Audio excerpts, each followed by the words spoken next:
Santo Deus, obrigado por aceitar o nosso louvor e por aceitar o nosso convite de se fazer presente aqui nesse lugar.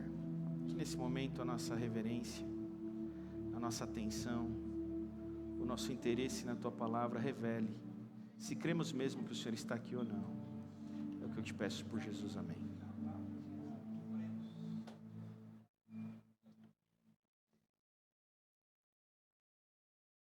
Feliz sábado, uma boa tarde para você que escolheu estar com a gente aqui na Igreja Central de São Paulo nessa tarde.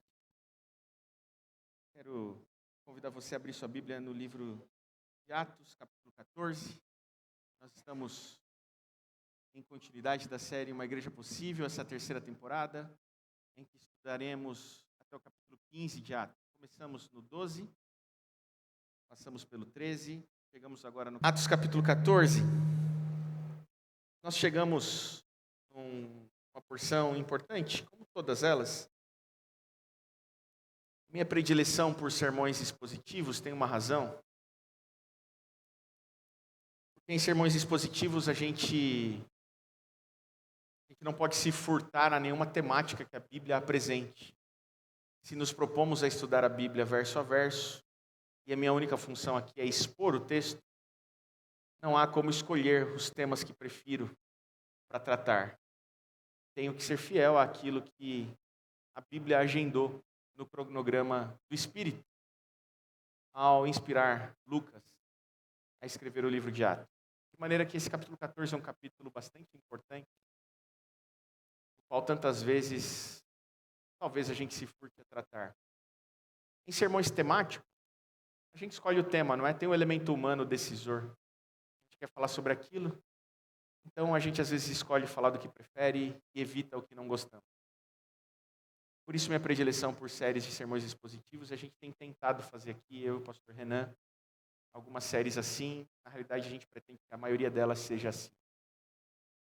É o texto bíblico com ônus e bônus, com aquilo que te agrada e aquilo que te incomoda, com carinho e às vezes com alguma dura e severa repreensão para todos.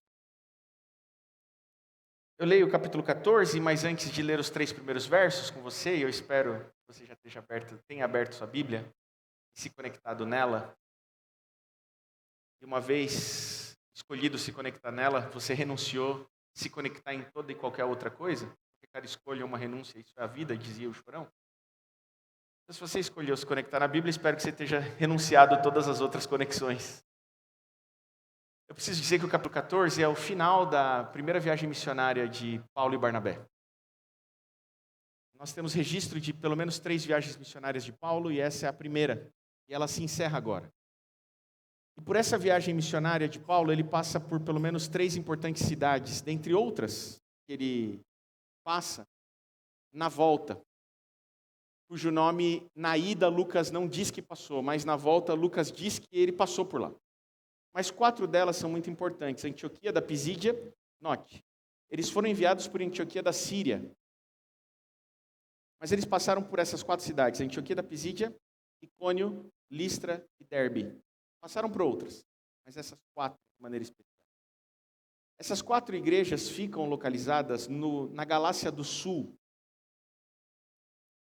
Quando nós lemos Gálatas e nós estudamos o livro de Gálatas no primeiro semestre, também de forma expositiva, no capítulo 1, verso 2, diz que o destinatário da carta de Paulo aos Gálatas eram as igrejas da Galácia. Quando ele diz que escreve a carta aos Gálatas para as igrejas da Galácia, ele se refere a essas 4 igrejas que na primeira viagem missionária ele plantou e que nós estamos estudando no capítulo 13 e 14. Listra, Derbe, Icônio e Antioquia da Pisídia. De maneira que o conteúdo da carta aos Gálatas, que ele provavelmente escreve na sua terceira viagem missionária, é um conteúdo baseado nas experiências fundantes daquela igreja. A experiência fundante das 4 igrejas é o motivo que faz com que Paulo escreva depois aquela carta, de forma dura, inclusive. Porque eles estavam passando do evangelho que ele anunciou para outro evangelho, influenciado por judaizantes, legalistas. E isso se dá desde a experiência fundante. Porque na experiência fundante que vamos ler agora no capítulo 14, essa crise entre judeus tradicionais e os gentios novos conversos ela é gritante e de cara no plantio da igreja. Ela já foi plantada com esse espírito divisionista. E é contra esse espírito divisionista que Paulo lutou durante todo o seu ministério. Paulo acreditava em uma igreja com unidade. Ele pretendia a unidade na igreja. Ele foi fiel à unidade. A unidade era algo que lhe era muito caro, a unidade da igreja. Ele nunca abriu mão da unidade da igreja, mesmo quando, no final do livro de Atos, e nós vamos chegar lá o ano que vem, ele é convidado a fazer uma oferta no templo, que ele já não cria mais na necessidade de tal oferta, mas impelido por Tiago, ele é convidado a fazer essa oferta só para apaziguar o ânimo dos judeus de Jerusalém. E mesmo não crendo na necessidade de fazer aquilo, ele se dispõe a fazer, porque as suas ideias e a sua própria compreensão teológica não estavam acima da unidade da igreja. E se era necessário fazer aquilo para preservar a unidade da igreja, então ele estava disposto a recuar e fazer o que fosse necessário para preservar a unidade da igreja. Isso acontece em toda a história ministerial de Paulo, e ela aparece de forma bastante gritante, com contornos muito vivos, aqui no capítulo 14 de Atos que vamos ler. Portanto, o capítulo 14 de Atos pretende nos falar sobre a unidade da igreja. Dito isso, quero ler com você os 3 primeiros versos.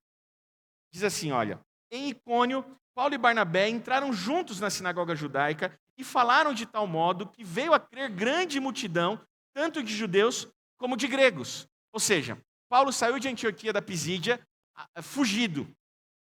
E ele foge para Icônio.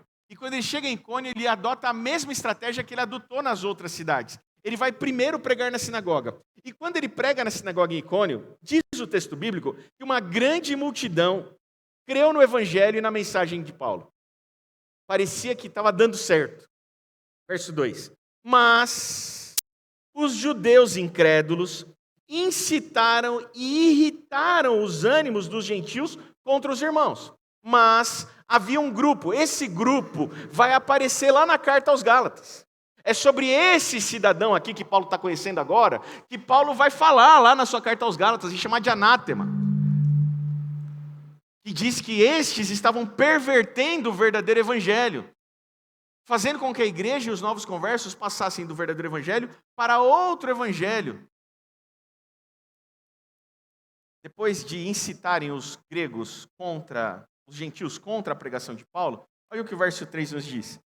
Entretanto, mesmo com contradição, mesmo com enorme oposição, entretanto, demoraram-se ali muito tempo, Paulo e Barnabé, falando ousadamente no Senhor, o qual confirmava a palavra da sua graça, concedendo que por mão deles se fizessem sinais e prodígios. Ou seja, mesmo sofrendo oposições, Paulo e Barnabé decidiram permanecer naquele lugar, não abrindo mão do evangelho, independente dos riscos que pregar o evangelho traziam a eles naquele contexto. O texto diz que eles pregavam ousadamente e essa ousadia estava no discurso. O discurso de Paulo era ousado. E diante de confrontação do estabelecimento religioso que estava posto, só cabia a Paulo um discurso ousado e corajoso. Preciso dizer para vocês que a igreja só avançou no primeiro século nas missões aos confins da terra porque havia no discurso de Paulo tremenda ousadia. Não fosse ousado o discurso de Paulo, a igreja não avançaria. Se o discurso de Paulo fossem flores, o evangelho não avançaria, não teria chegado aqui para você e para mim. Foi graças a um ousado pregador que o evangelho chegou a nós, que não tinha medo das retaliações possíveis da sua própria pregação. E quem vai dizer isso? Ellen White, no livro Atos dos Apóstolos, na página 124, ela diz assim, orador sobre Paulo. Olha o que ela diz sobre Paulo. Orador eloquente. Paulo era um orador eloquente, mas não apenas. Orador eloquente tem vários. É fácil. não bastaria ser um orador eloquente para levar a igreja adiante, diante de tantas contradições, diante de tanta oposição e diante de tanta perseguição. O discurso de Paulo era carregado de severa crítica. Orador eloquente, isso é Ellen White que está falando, orador eloquente e crítico severo, Paulo, com seu decidido propósito e inquebrantável coragem, ele tinha as qualificações necessárias à igreja primitiva. É desse sujeito que a igreja precisava. Era de alguém, como diz um amigo meu, que tivesse pescoço, que não se permitisse ser enjaulado ou encolerado pelo estabelecimento religioso dos seus dias. Não fosse esse perfil de personalidade de Paulo, segundo Ellen White, meu irmão e minha irmã, o evangelho não teria chegado para mim e para você. O texto diz que, mesmo diante de forte oposição, Paulo tinha a ousadia necessária para continuar confrontando o status quo da religiosidade dos seus dias. Mas, no verso 4, a gente tem uma informação desse bloco a mais importante. O que aconteceu quando o estabelecimento religioso se opôs a Paulo e Barnabé e Paulo decidiu insistir ousadamente pregando o verdadeiro evangelho? O que aconteceu? Verso 4. Mas dividiu-se o povo da cidade. Uns eram pelos judeus e outros pelos apóstolos. Aqui, quando Paulo decidiu permanecer pregando o evangelho e sofrendo oposição do estabelecimento religioso, passou a haver uma divisão. E a injustiça desse episódio é que quem promoveu essa divisão foram os judeus tradicionais, incrédulos. Eles promoveram isso que a gente leu no verso 2. Mas, quando eles refutaram Paulo e Paulo não se silenciou, eles passaram a acusar Paulo como sendo o causador da divisão. Porque é assim que funciona. Eu bato, você tem que ficar quieto. Você falar, você é o errado que está dividindo a igreja. Você entende o que estava acontecendo naqueles dias? Como dizia meu avô, eu solto os cachorros e prendo as pedras da rua. Para você não ter como se defender. Paulo não, Paulo se recusou a isso. E quando ele continuou pregando, houve divisão. Mas não houve divisão apenas na igreja. O texto deixa claro, quando você lê, que a divisão se deu onde? Onde foi a divisão? Onde? Pode ser mais forte, com mais convicção. Você está lendo, não tenha dúvida, está escrito aí. Onde foi a divisão? Na cidade. A divisão causada pela teologia, ela transcendeu os limites da religião e alcançou a sociedade. Ou seja, a primeira contradição estava no fato de que a dúvida havia: podem os gentios fazer parte do povo de Deus sem se tornarem judeus? Esse era o problema. A problemática de Gálatas, inclusive, da carta aos Gálatas. Porque é o seguinte, Paulo estava trazendo os gentios para dentro da igreja, eles aceitavam Jesus e estava tudo bem, mas os judeus queriam que isso não fosse suficiente. Eles queriam o quê? Eles têm que aceitar Jesus e adotar a nossa cultura. Eles têm que aceitar Jesus e usar nossas roupas. Eles têm que aceitar Jesus e cantar nossas músicas. Eles têm que aceitar Jesus e parar de cantar as deles. Eles têm que aceitar Jesus e parar de usar as roupas deles. Eles têm que aceitar Jesus e parar de ler os poetas deles. Eles têm que aceitar, entendeu? Não é sobre o evangelho, é sobre a cultura de um lugar. Quando eu estou pregando para além do evangelho a cultura, eu estou deturpando o verdadeiro evangelho. É papel do missiólogo descartar as embalagens para que se preserve a mensagem. Então, Paulo entra nesse conflito com os judeus na igreja, mas esse conflito transcende a igreja. Passa a acontecer uma mútua contaminação entre a igreja e a sociedade. Por que mútua contaminação? De maneira que a igreja começa, na sua polarização, a identificar na polarização das ideologias de uma sociedade interfaces. E começou a agrupar ideias de pessoas que nem da igreja eram e nem queriam nada com a religião. Mas aqueles da sociedade que tinham um pensamento mais parecido com os tradicionais judeus incrédulos conservadores, eles viam que, por identificação, aquela teologia deles lhes era favorável para defender as suas ideologias humanas.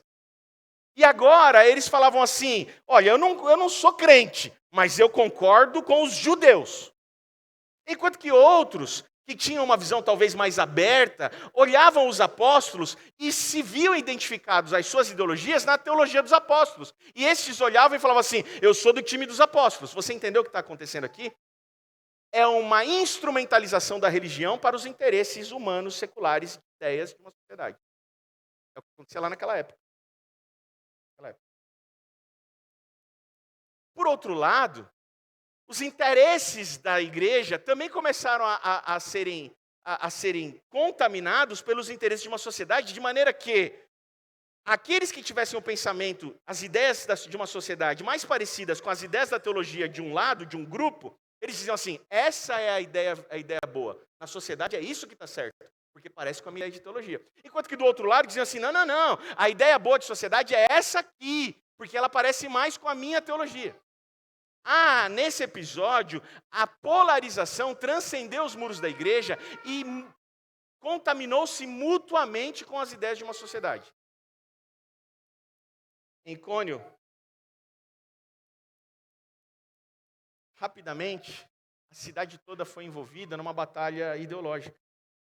Judeus representando a tradição e a ordem estabelecida e gentios representando os valores culturais, seculares e pagãos. Em Icônio houve uma mútua contaminação. A religião buscou legitimar-se através das forças culturais e políticas, enquanto que as ideologias humanas passaram a se apropriar da religião como símbolos das suas agendas.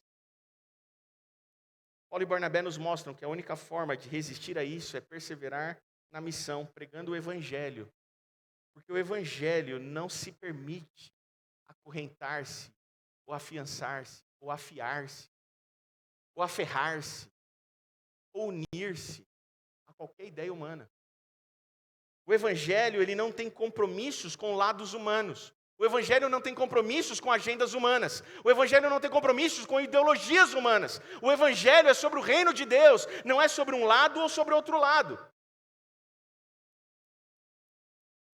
Nem o exclusivismo religioso dos judeus, nem o relativismo cultural dos pagãos. O evangelho trata de outro.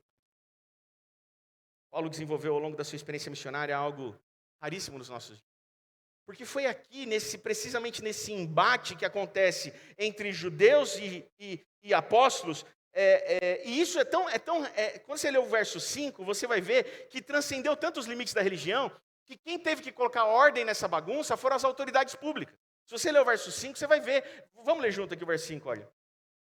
E como surgisse um tumulto dos gentios e judeus, associados com as suas autoridades, para os ultrajar e apedrejar, sabendo eles, fugiram para Listra e Derbe, cidades da Licaônia e circunvizinhança, onde anunciaram o evangelho.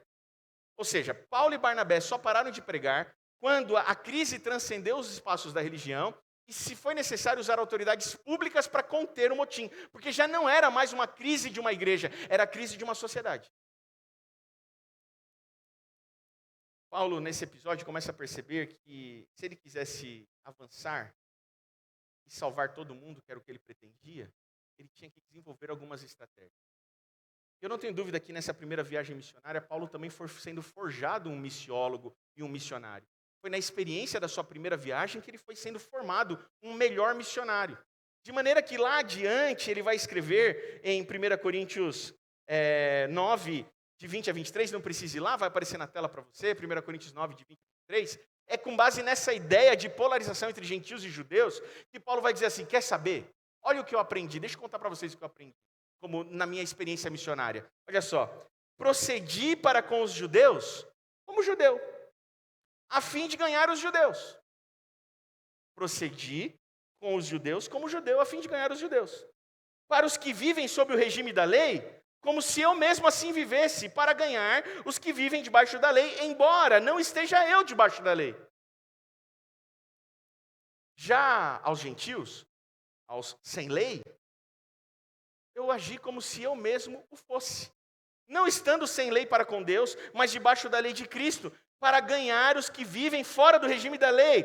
Fiz-me fraco para com os fracos, com o fim de ganhar os fracos.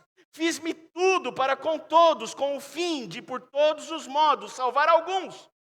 Tudo faço por causa do Evangelho, com o fim de me tornar cooperador com ele. Paulo era um escravo do Evangelho.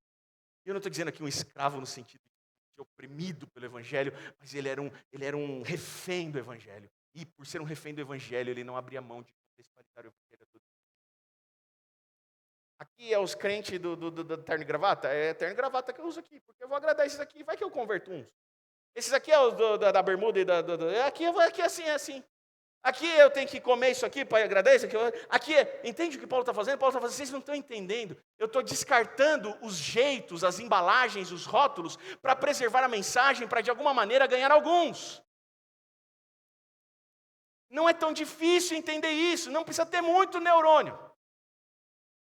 Mas o ambiente religioso vê com maus olhos esses tipos de contextualizações e adaptações da pregação e das formas do Evangelho. São incapazes de compreender o que Paulo está fazendo.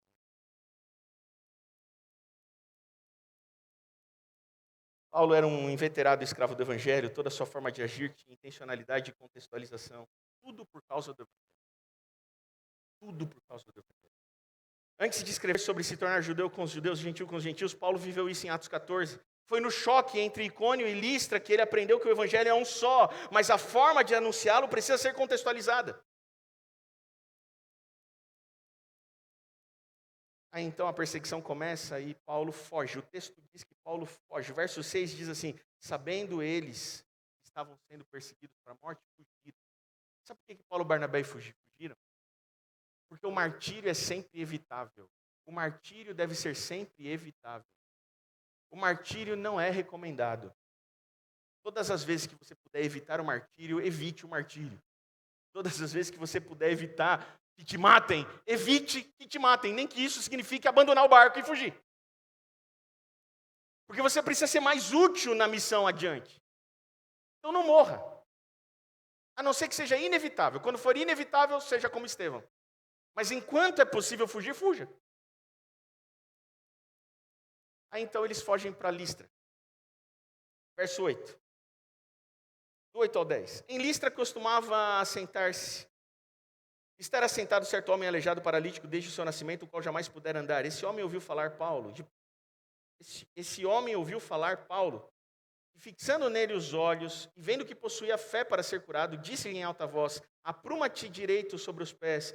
Ele saltou e andava. Esse episódio, Lucas traz a mesma construção de enredo do capítulo 3 de Atos. Você se lembra do capítulo 3 de Atos? Pedro e João estão andando na porta do templo, e quando eles passam na porta do templo, eles encontram um homem coxo, e esse homem diz assim: me dá uma esmola, me dá um dinheiro. O que Pedro responde? Pedro responde: não tenho nem prata nem ouro, mas o que eu tenho eu te dou. Levanta aí. Esse episódio, Paulo está diante de um coxo. Não é mais Pedro, agora é Paulo. Não é mais em Jerusalém, é no mundo helenista. E o que Lucas está querendo nos dizer é que Paulo olha e Lucas faz questão de reafirmar a fé daquele homem para nos dizer que existe fé fora de Jerusalém. Existe fé genuína fora das portas desta igreja. Existe fé genuína fora dos ambientes da nossa religião. Existe fé genuína nas pessoas que não congregam a mesma fé que a nossa. Porque Paulo encontrou fé genuína em um homem que não era temente.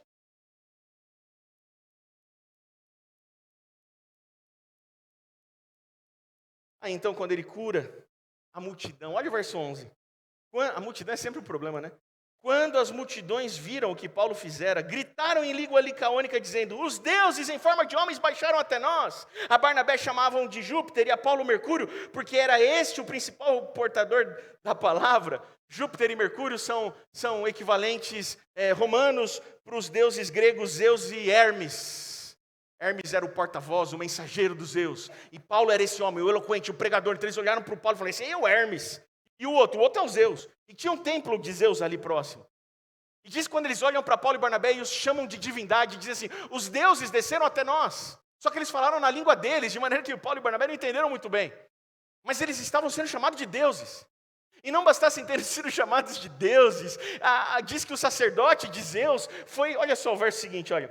O sacerdote de Júpiter, verso 13, cujo templo estava em frente da cidade, trazendo para junto das portas touros e grinaldas, queria sacrificar juntamente com as multidões. Eles não só disseram, os deuses se fizeram homem e vieram nos visitar, mas eles agora queriam oferecer sacrifícios para esses deuses que se fizeram homens. Você está pregando num território pagão, supersticioso, místico. Você vai se deparar com inúmeras circunstâncias. Os apóstolos precisavam estar preparados para isso. E agora eles olham para Paulo e Barnabé e dizem assim, vocês são Deus. Me surpreende é que, não me surpreende, mas o que me chama a atenção é que Paulo e Barnabé, eles recusam esse chamado de Deus. Olha o verso 14 e 15. Porém, ouvindo isso, os apóstolos Barnabé e Paulo, rasgando as suas vestes, saltaram para o meio da multidão, clamando, Senhores, por que fazeis isto? Nós também somos homens como vocês, sujeitos aos mesmos sentimentos. Nós também somos homens como vocês. Nós somos pecadores como vocês. Nós somos iguais a vocês. Nós temos as mesmas inclinações que vocês. Nós estamos sujeitos aos mesmos sentimentos que vocês. Não nos adorem. Nós não somos Deus. E aqui é uma comparação muito próxima daquilo que a gente estudou no capítulo 12, porque no capítulo 12 você se lembra de quem foi chamado de Deus e ele aceitou o rótulo de divindade? No final do capítulo 12, Herodes. Herodes foi falar, nós estudamos 2 sábados atrás, Herodes se levanta para falar, então a multidão fala assim, você não fala mais como um homem, você fala como um Deus. E diz que Herodes fala assim, é isso mesmo. E quando ele diz isso mesmo, o anjo do Senhor vem e toca nele, fere Herodes, Herodes morre. Paulo e Barnabé não incorreram no mesmo pecado de Herodes. Eles não caíram do mesmo degrau que Herodes. Sabe por quê? Porque havia ousadia e coragem em Paulo e Barnabé, mas não havia soberba. É possível ter ousadia e coragem sem ter soberba. E eles não eram os heróis dessa história. Nós não somos os heróis dessa história. Nós somos portadores de uma mensagem. Nós somos mensageiros. E não se pode confundir o mensageiro com a mensagem. Deixa eu te dizer em nome de Jesus. Não vá para uma igreja em busca de um mensageiro. Não siga uma igreja por causa do mensageiro. Não frequente uma igreja por causa do mensageiro. Em nome de Jesus. Não escolha onde você vai sábado que vem para buscar o mensageiro. Busque a mensagem. Nunca o mensageiro. Não é sobre o mensageiro. O mensageiro é como um prego que precisa sustentar um quadro. O prego, ele nunca é visto, ele fica escondido atrás do quadro. O mensageiro tem que ficar escondido atrás da mensagem. E o único papel do prego é garantir que o quadro seja colocado na melhor altura para ser por todos. Esse é o único papel do prego. Sabe qual que é o único papel do mensageiro? Garantir que a mensagem seja melhor vista e compreendida. Mas é a mensagem. Paulo e Barnabé entenderam isso. Não sucumbiram à vaidade e aos interesses de heroísmo, de dizer assim, sou eu mesmo. Ele jamais romperia a unidade de uma igreja em prol de ter prestígio pessoal. Me sigam, porque eu sou melhor do que tudo aqui. Então a gente chega nos versos em diante. Porque no verso 15, não só eles recusam serem chamados como Deus, mas como Paulo explica para aquele povo, faz um pequeno sermonete. Olha o que ele diz, Senhores, por que fazer isso? Verso 15, nós também somos homens como vós, sujeitos aos mesmos sentimentos, e vos anunciamos o Evangelho, para que destas coisas vãs vos convertais ao Deus vivo, que fez o céu, a terra, o mar e tudo que há neles, o qual nas gerações passadas permitiu que todos os povos andassem nos seus próprios caminhos, contudo, não se deixou ficar sem testemunho de si mesmo, fazendo bem, dando-vos do céu chuvas e estações frutíferas, enchendo o vosso coração de fartura e de alegria. Dizendo isso, foi ainda com dificuldade que impediram as multidões de lhes oferecerem sacrifícios. Aqui Paulo faz um pequeno sermonete para revelar para eles quem é o Deus vivo. Nós não somos Deus, nós servimos ao Deus vivo. E ao invés de citar qualquer texto do Antigo Testamento, qualquer texto da Bíblia, ele não cita. Por quê? Porque aquelas pessoas não tinham conhecimento da Bíblia e sequer criam na Bíblia. Então ele se vale das ciências naturais, ele se vale da graça comum, ele começa a revelar Deus através da revelação natural de Deus. O que é a revelação natural de Deus? Deus se revela através da natureza. Essa é a primeira revelação de Deus. Não há como olhar para a natureza criada, para um mundo criado e não pressupor um Criador. Não há como olhar para as coisas da natureza e não pressupor um Criador. Então Paulo apela para esse lugar. Vejam, Eu vim em nome do Criador de todas essas coisas. E é Ele que derrama a graça comum. Sabe por que chove? Porque Ele manda chuva. Sabe por que frutifica no tempo certo? Porque Ele garante para vocês, mesmo vocês não conhecendo Ele garante para todos as bênçãos comuns dEle. Jesus tinha falado nos evangelhos, né? Ele não faz cair o sol, a chuva e o sol só para bons. Direitos humanos não é para humanos direitos, é para toda a gente. Os direitos básicos Deus garante para todos, para bons e maus. Cai chuva para o bom e para o ruim. Frutifica para o bom e para o ruim. Essa é a graça comum. E Paulo se vale da graça comum para apresentar a graça comum, o Deus vivo para aqueles homens. Paulo era um inveterado contextualizador da mensagem. Eu abro aspas para John Stott, quando ele diz assim: precisamos aprender com a flexibilidade de Paulo. Precisamos começar onde o povo está, para encontrarmos um ponto de contato com eles. Com pessoas secularizadas de hoje, esse ponto poderia ser o humanismo autêntico, a procura universal pela transcendência, a fome de amor e solidariedade, a busca da liberdade ou o anseio por um significado pessoal. O que John Stott está dizendo? Esse era o método de Paulo. Ele ia pregar, ele partia do conhecido para o desconhecido. John Stott termina dizendo assim: mas qualquer que seja o começo, precisamos terminar com Cristo Jesus, que é as boas novas e o único que pode satisfazer todas as aspirações. Paulo começava do comum, do conhecido, e ele ia até Cristo Jesus e apresentava Cristo Jesus ressurreto. Habilidade de missiólogo. Então, eles impedem as multidões de oferecer o sacrifício. As multidões são vulneráveis, não é? São volúveis. As multidões, elas são inconstantes. As multidões, ora, elas querem... Eles são Deus, vamos oferecer sacrifícios para eles. Eles não aceitaram o sacrifício, vamos matar eles e apedrejar eles. Assim são as multidões. Olha o verso 19 e 20. Sobrevieram, porém, judeus de Antioquia e Icônio, e instigando as multidões e apedrejando a Paulo, arrastaram-no para fora da cidade, dando-o por morto. Rodeando-o, porém, os discípulos, levantou-se, entrou na cidade, no dia seguinte partiu com Barnabé para Derbe. Sabe o que fizeram com o Paulo? Vamos apedrejar o Paulo. Apedrejaram o Paulo até a morte. Diz que reconheceram ele como morto. O texto bíblico não nos diz isso. Alguns teólogos vão dizer que houve um milagre de ressurreição aqui. Paulo morreu e Deus ressuscitou Paulo. Eu prefiro ficar com uma ala mais ortodoxa, que diz que Deus preservou a vida. Ele não deixou que Paulo morresse. Mas um milagre aconteceu aqui. Ele foi dado como morto. E de repente, do lado de fora da cidade, ele levanta e fala: vamos embora. As multidões são inconstantes. Aprende uma coisa. Com uma pessoa especial para mim, ele dizia assim: das multidões, nunca se envaideça com os elogios. Mas também nunca se aborreça com as críticas, porque as multidões não sabem. Eu acho que esse é um bom termômetro, um bom caminho. Cuidado com as multidões. As multidões são inconstantes. Ora elas querem sacrificar algo em nome da divindade que ela acha que você é Deus, ora ela quer te apedrejar.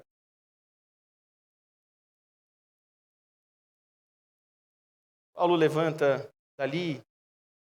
E nesse episódio, em que ele é apedrejado e tirado da cidade, Ellen White vai dizer que tinha um menino que assistiu esse episódio. E não é sem fundamento que ela diz isso. Tantos outros teólogos vão dizer isso.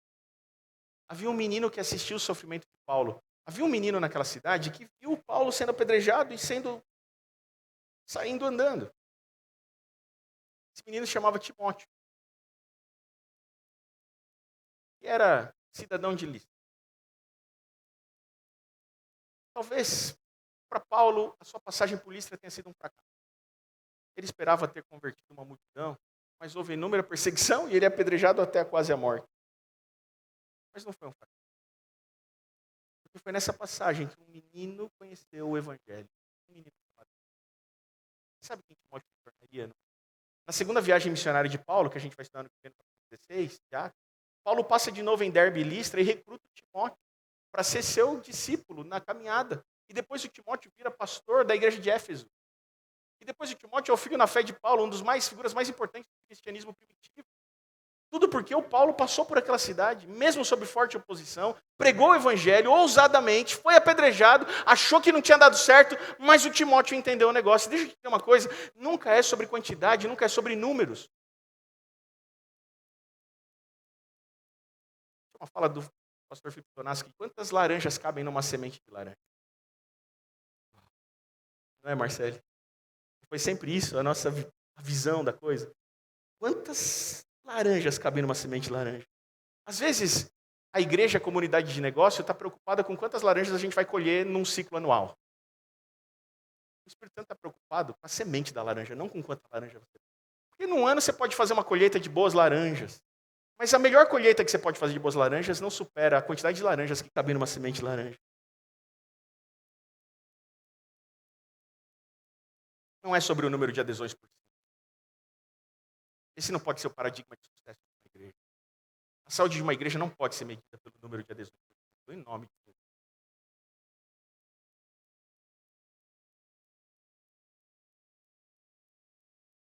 Mesmo quando o trabalho parece fracassado, nem sempre é assim que o Espírito enxerga. A expectativa inicial era de uma grande conversão do povo gentil, mas por fim pareceu um fracasso. Contudo, foi nessa passagem que Timóteo foi exposto ao Evangelho. Então a gente vem para o verso 21. E tendo anunciado o Evangelho naquela cidade e feito muitos discípulos, voltaram para Listra, Icônio e Antioquia. Paulo toma uma decisão. A decisão de Paulo é: encerramos aqui a viagem missionária, Barnabé. Vamos voltar para Antioquia que nos enviou, Antioquia da Síria. Mas no caminho de volta para Antioquia da Síria, vamos fazer algo especial. Você lembra que eu disse no início que a preocupação de Paulo era com a unidade da igreja? Essa era a principal preocupação de Paulo. Então agora Paulo, quando está voltando, ele fala para Barnabé assim: vamos passar nas cidades de novo. Eu quero fortalecer as igrejas que a gente passou. Eu plantei igrejas em Derbe, em Pisídia, em Icônio, em Listra, em outras, né? Ele vai mencionar outros nomes aqui, mais adiante. Vamos voltar para Antioquia, mas vamos passar por elas. Porque quando a gente passar por elas, eu quero fazer algo especial. Eu quero fazer algo que vai garantir e preservar a unidade da igreja. E eles tomam essa decisão. Vamos voltar para Antioquia, mas vamos revisitar as cidades. E o que ele pretendia fazer? Verso 22 e 23. Fortalecendo a alma dos discípulos, exortando-os a permanecer firmes na fé e mostrando que através de muitas tribulações nos importa entrar no reino de Deus, e promovendo-lhes em cada igreja a eleição de presbíteros, depois de orar com jejuns, os encomendaram ao Senhor em quem haviam crido. Sabe o que Paulo foi fazer no retorno para casa? Ele foi plantar a igreja, meu irmão. Ele foi fundar a igreja. Ele foi institucionalizar a igreja. Ele foi organizar a igreja. Paulo não criou um movimento solto e independente. Paulo criou igreja. Paulo não criou um movimento de Cristo Jesus. Ele plantou igrejas de Jesus. Não podemos ler o texto bíblico e nos furtar, entender o que o texto diz. Paulo não criou movimentos soltos e independentes. Ele criou igrejas. E ele conectou essas igrejas às suas mães plantadoras. Porque o verso 27 diz, olha o verso 27 comigo, olha. Verso 27. Vamos ler continuando aqui, o 24 em diante. Atravessando a Pisídia, dirigiram-se a Panfilha, e tendo anunciado a palavra em Perge, desceram a Atália, e dali navegaram para Antioquia, onde tinham sido recomendados a graça de Deus para a obra que haviam já cumprido. Verso 27, é lindo o verso 27. É lindo. Ele chegou de novo na Antioquia, da Síria, que havia enviado ele para a missão. E agora ele volta com um relatório para prestar contas para a igreja que enviou ele. Olha o verso 27. Ali chegados. Qual que é a expressão escrita?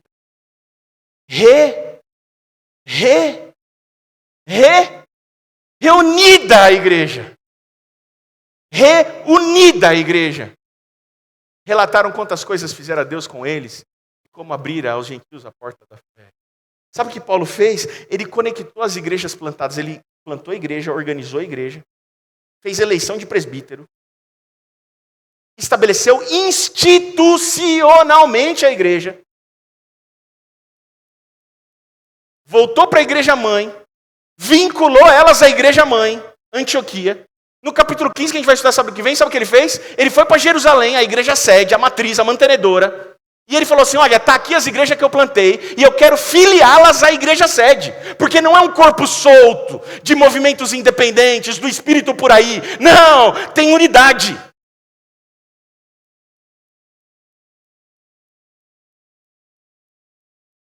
Primeiro tem unidade doutrinária. Porque diz o verso 22 assim, fortalecendo a alma dos discípulos, exortando-os a permanecer firmes na fé. Essa expressão fé, na literatura paulina e também na de Lucas, ela é usada de inúmeras maneiras. Poderia ser fortalecendo no ensino, no depósito, na verdade, no evangelho, na tradição. O que se tem por fé aqui é uma identidade doutrinária. Há um corpus doutrinário do qual as igrejas que eu plantei precisam estar unidas. Não é assim como quer. Tem que ter unidade doutrinária. A gente crê no que Jerusalém crê. A gente não crê em qualquer coisa. A gente crê no que Jerusalém crê. Jerusalém não gosta muito da gente, mas a gente crê no que eles creem. E a gente não vai dividir deles. A gente vai persistir até eles entenderem. E Antioquia foi o fator principal disso, porque Antioquia foi a igreja que conseguiu demonstrar para Jerusalém que era possível conviverem judeus e gentios em harmonia, em unidade, e não em divisionismo. Porque se não houvesse uma igreja como Antioquia que pudesse mostrar que era possível gentios e judeus conviverem em harmonia, talvez a igreja de Jerusalém, até com certa sabedoria, diria assim, Paulo, vamos interromper esse processo? Porque você está plantando igrejas que está dividindo a igreja, não é saudável. E elas não estão conseguindo viver em harmonia, eles vivem em divisionismo, os judeus e gentios. Para com essa ideia de pregar os gentios por enquanto. Mas Antioquia da Síria foi o grande trunfo de Paulo, porque ele chega em Jerusalém, eu estou adiantando fazer spoiler do sábado que vem, mas ele chega em Jerusalém mostrando, é possível, Antioquia da Síria fez e dá certo, dá para conviver judeu e gentio em harmonia, tem uma igreja que está fazendo isso. E aí Jerusalém falou, poxa vida, então tá bom, siga fazendo. Nós não vamos fazer, mas você pode seguir fazendo. Não havia apenas interesse em unidade doutrinária, mas em unidade organizacional local. Olha o verso 23. E promovendo-lhes em cada igreja a eleição de presbíteros. Sabe o que Paulo fez no retorno? Ele instituiu a igreja, ele plantou a igreja, estabeleceu a igreja, organizou a igreja, fez uma assembleia com a igreja e falou, agora vamos votar, assembleia geral aqui. Vamos nomear os presbíteros. Não é bagunçado, não tem dono a igreja. Não tem dono vitalício que não passa por assembleia. Não, tem assembleia. A gente vai nomear os presbíteros. Quem são os presbíteros? Presbítero, bispo, pastor, ancião, é a mesma coisa. Vai ter pastor aqui, vai ter presbítero aqui, nomeado pela igreja. Mas não apenas a unidade local, mas a unidade global do corpo. Como eu já disse, ele volta para Antioquia, conecta essas igrejas da Antioquia, depois vai a Jerusalém, conecta essas igrejas da Jerusalém. A unidade da igreja era muito cara para Paulo. Eu creio em uma igreja com unidade. Eu acredito que é possível. Precisa ser possível. Eu tenho amigos aqui que... Poxa, já?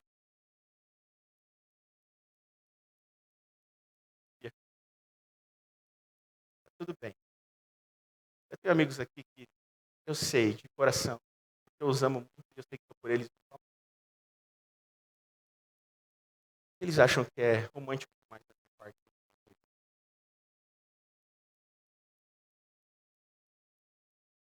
Mas eu ainda acredito na igreja.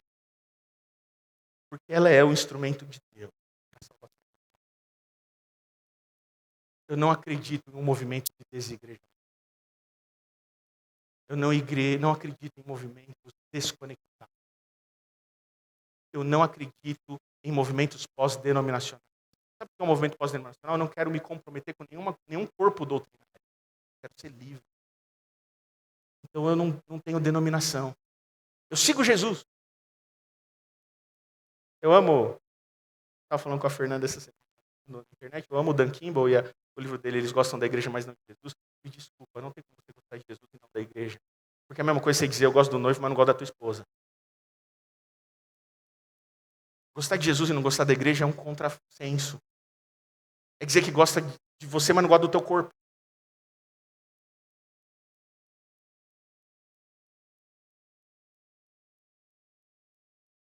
A organização da igreja, a formalização da igreja era inevitável. É inevitável a institucionalização.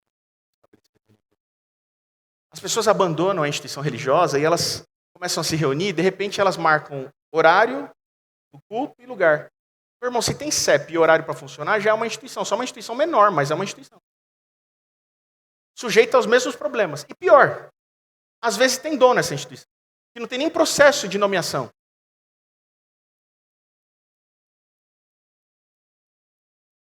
A igreja histórica, ela é como um transatlântico. Ela tem dificuldade, sim, com velocidade, atender os sentimentos de época. Tantas vezes, fiel ao polo, ela deixa de atender sentimentos de uma época que são muito importantes. Porque mudar o rumo de um transatlântico é muito difícil. Bote salva-vida é mais rápido, você dá 2 remadas para cá, você já atende aqui, aí muda a ideia, você já moda para lá e vai, mas o transatlântico tem seus sistemas de segurança que tornam possível que ele chegue no destino em que ele se propôs chegar. Ele tem protocolos, sistemas de segurança. Se um comandante quiser desvirtuar, ele pode até desvirtuar, mas haverá protocolos para destituí-lo do comando e colocar um outro comandante que consiga fazer chegar onde chegar. Agora, meu irmão, quando você desce do transatlântico para andar no bote, você está refém do dono do remo, meu irmão. Você está refém do dono do remo. Se o dono do remo tiver uma variação e mudar o rumo, você está lá.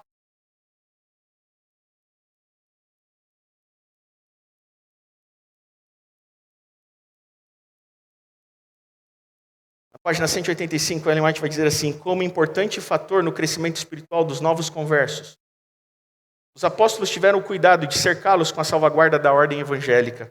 As igrejas eram devidamente organizadas em todos os lugares da Licaônia e da Pisídia onde houvesse crentes. Eram indicados oficiais para cada igreja. E ordem e sistemas próprios eram estabelecidos para que se conduzissem todas as atividades pertinentes ao bem-estar espiritual dos crentes. Só qual era a razão de se formar igrejas? Primeiro, para garantir a unidade do corpo e da doutrina, mas também para garantir o bem-estar espiritual dos crentes. E é aqui que talvez tantas igrejas estão pecando. E por isso que a minha geração sofre um movimento de desigrejamento e de fuga dos bancos da igreja, porque não reconhecem mais a igreja como um lugar que está preocupada com o seu bem-estar espiritual, que era a sua principal razão de existir. Mas em nome de Jesus eu preciso te dizer, a gente precisa fazer igrejas melhores e não abandoná-las. É possível, eu acredito, que existe uma igreja possível para toda a gente. É isso que a gente tem tentado viver. Eu não sei se você já entendeu. Porque um bote não consegue chegar no destino. Só um transatlântico.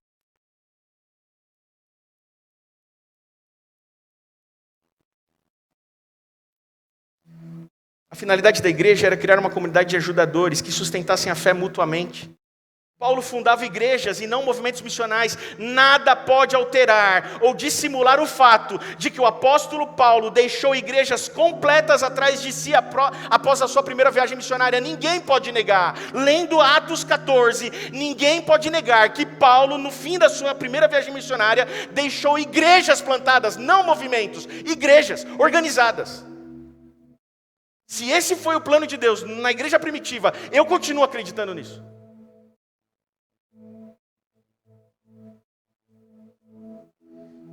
Página 184, 185, Atos dos Apóstolos, Ellen White diz assim: isso estava em harmonia com o plano evangélico de unir num só corpo todos os crentes em Cristo, e esse plano devia Paulo seguir cuidadosamente através do seu ministério. Aqueles que em qualquer lugar eram por seus labores levados a aceitar a Cristo como Salvador, eram a seu devido tempo organizados em igreja. Ainda quando os crentes eram poucos, era isso feito. Os cristãos eram dessa maneira ensinados a se ajudarem mutuamente, recordando a promessa: onde estiverem 2 ou 3 reunidos em meu nome, aí estou eu no meio deles.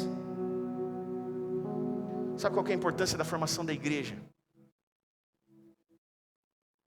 Se você vier uma página à frente, não precisa, vai pôr na tela. Atos 16, segunda viagem missionária de Paulo, a gente vai estudar ano que vem. Paulo planta uma igreja em Listra e Derbe, e ele vai embora. Em Atos 16 ele volta para a segunda viagem missionária, e quando ele passa por Listra, sabe o que tem lá? Olha o capítulo 16, verso 1. Chegou também a Derbe e a Listra. Havia ali um discípulo chamado Timóteo, filho de uma judia crente, mas de pai grego. A judia, ela tinha se convertido, e o pai era grego. Não sabemos se tinha se convertido também ou não. Verso 2. Dele davam bom testemunho os irmãos em Listra e Icônio. Quis Paulo que ele fosse em sua companhia. Posso te dizer uma coisa? Se não houvesse sido plantada a igreja institucional por Paulo em Derbe, não haveria Timóteo. Porque Timóteo foi forjado nos bancos da igreja. Foi a igreja que formou Timóteo. Foi a igreja que formou Timóteo. E foi a igreja que reconheceu o ministério de Timóteo. De maneira que quando Paulo passou por lá, foi a igreja que recomendou Timóteo. O Timóteo trabalhando aqui. O Timóteo está participando dos ministérios. O Timóteo está ajudando a gente. O Timóteo é promissor, Paulo. Vai! Não houvesse a igreja, não haveria Timóteo.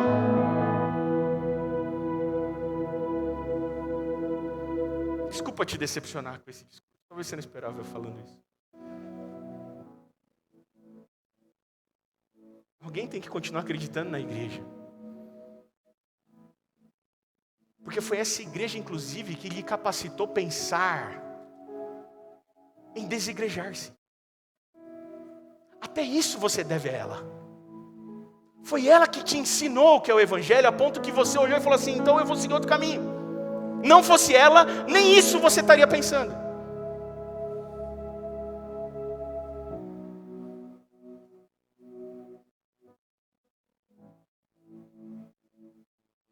Timóteo já era discípulo quando Paulo volta a Listra na segunda viagem. Ele tinha bom testemunho da comunidade cristã local, sinal de que sua fé já estava consolidada. Não houvesse a igreja e não haveria uma estrutura para a formação de novos discípulos. Foi a igreja estabelecida e organizada por Paulo que forjou o jovem Timóteo para o ministério. E esse é o grande desafio atual da nossa geração como igreja. Ser e fazer igreja para quem já não gosta mais da igreja. A gente precisa ser e fazer igreja para quem não gosta de igreja. Porque a minha geração está se desigrejando.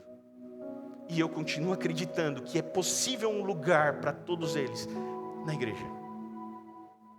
Não nos botes salva-vidas. Não seguindo gurus carismáticos.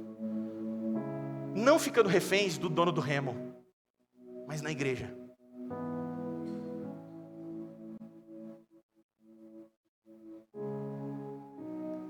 Enfrentar a onda de desigrejamento. Uma época de forte rejeição à religião institucionalizada e busca por uma experiência autônoma e pós-denominacional, rejeitando uma unidade doutrinária, a ordem local e o vínculo global e institucional de uma organização religiosa. É assim que pensam as novas gerações. O que vemos, porém, é que quando não existe uma estrutura institucional, o vazio é rapidamente ocupado por lideranças carismáticas que se tornam donos da fé das pessoas. A ausência de estrutura não produz liberdade, mas sim tirania invisível. Uma igreja saudável é sempre mais segura do que um guru carismático. Movimentos descentralizados podem inspirar, mas só comunidades encarnadas e estruturadas podem gerar impacto duradouro. Estruturas coletivas, quando saudáveis, igrejas saudáveis, protegem a diversidade. Por isso precisamos fazer igrejas mais saudáveis. Eu não estou negando que precisamos de igrejas mais saudáveis, mas ainda assim, igrejas.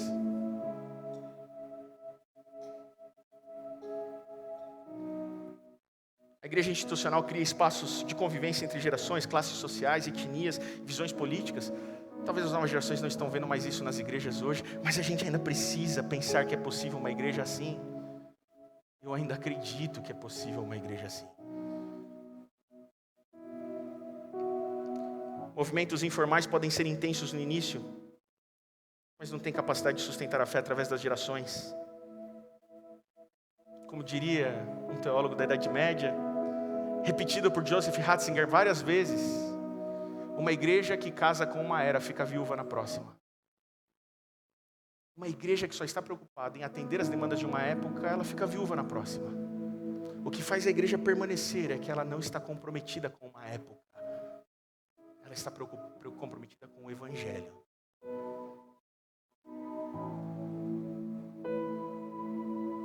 Estruturas organizadas oferecem mecanismos de correção, enquanto grupos informais dependem apenas da boa vontade do líder. Quando as coisas dão errado aqui na igreja, tem instrumentos possíveis de correção. Podem ser tardios, pode ser difícil, o sistema pode ser comprometido em muitos aspectos, mas ainda há. Em outros movimentos, meu irmão, é só do dono vitalício.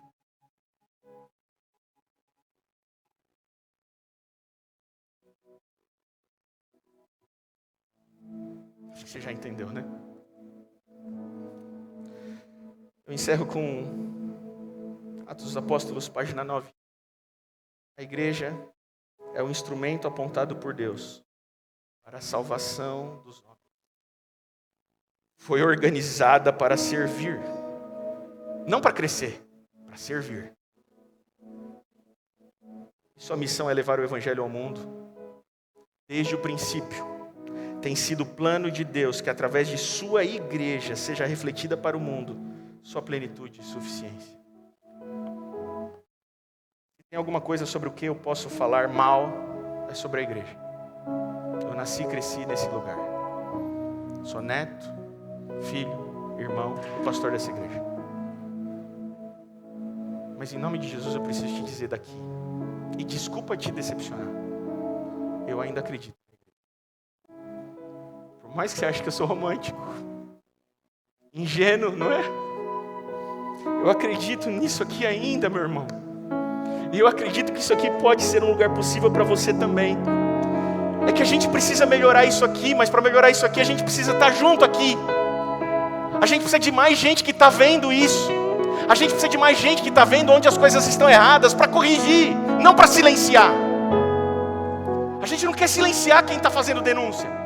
A gente quer corrigir, a gente quer ajuda, a gente quer mais gente aqui, porque nós acreditamos em uma igreja possível. Eu ainda acredito, e eu queria convidar você a ainda acreditar, porque alguém precisa acreditar, porque ela é o instrumento de Deus para a salvação dos homens. Não quero constranger você a acreditar. Eu sei que você está machucado e ferido, eu sei que dói, eu sei que nós somos uma geração de feridos pela instituição religiosa. Mas a gente pode ser uma geração de cura também.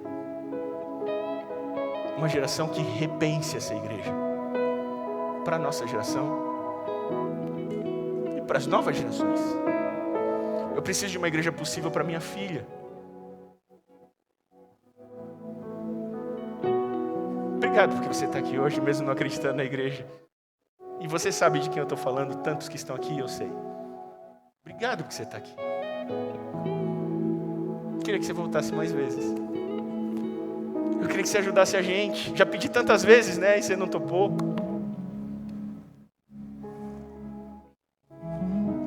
A gente vai cantar, tá bom? Se você ainda acredita, você pode cantar também. Se não, você pode ficar quieto. A gente vai ficar em pé para cantar agora, tá bom?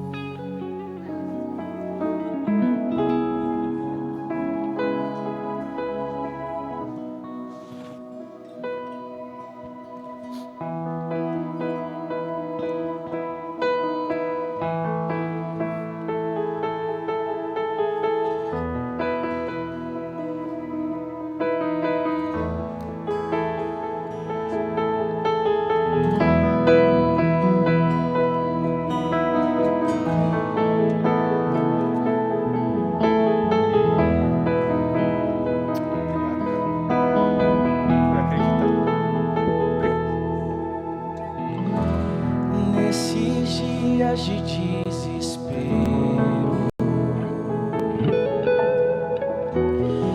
incerteza e medo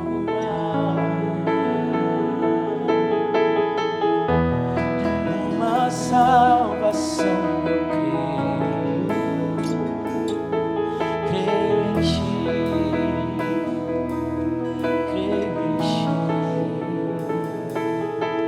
acredito em Jesus Cristo, acredito em Deus o Pai, acredito no Santo Espírito que nos vida nova traz, acredito na cruz de Cristo em que a morte enfim venceu, acredito que ressurreto o milênio voltará, creio em ti.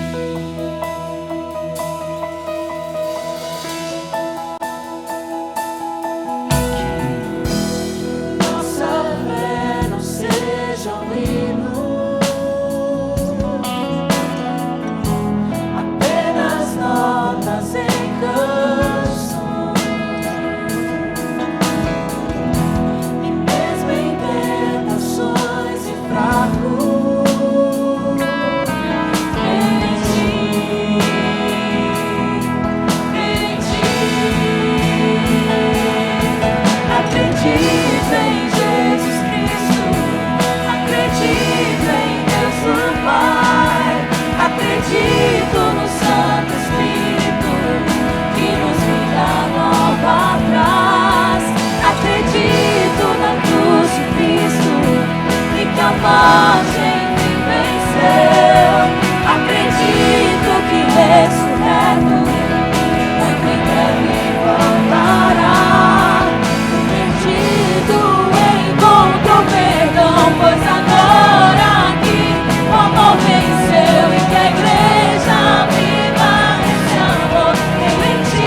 parte de uma geração de decepcionados com a igreja. Uma geração de feridos pela cultura religiosa. Uma geração de machucados. E que tantas vezes, por não suportar mais, abandonamos o grande navio e encontramos acolhida e refúgio em botes. Eu não tenho dúvida que teu Espírito sopra onde quer. Eu não tenho dúvida que teu Espírito está em todas essas coisas. Ele quer conduzir a vida de cada um de nós. Ele tem um interesse na nossa salvação de forma única.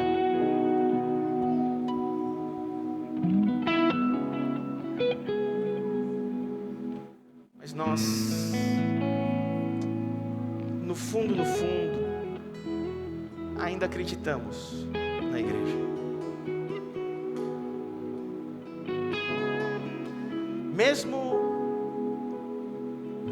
donos de botes,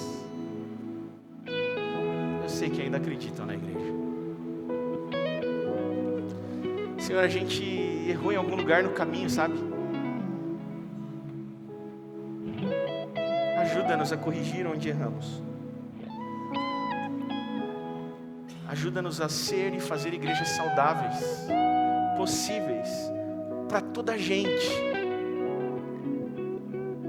Porque nós ainda acreditamos que a tua igreja é a menina dos teus olhos. Mesmo defeituosa, mesmo adoecida, mesmo cambaleante, ela ainda é o depositário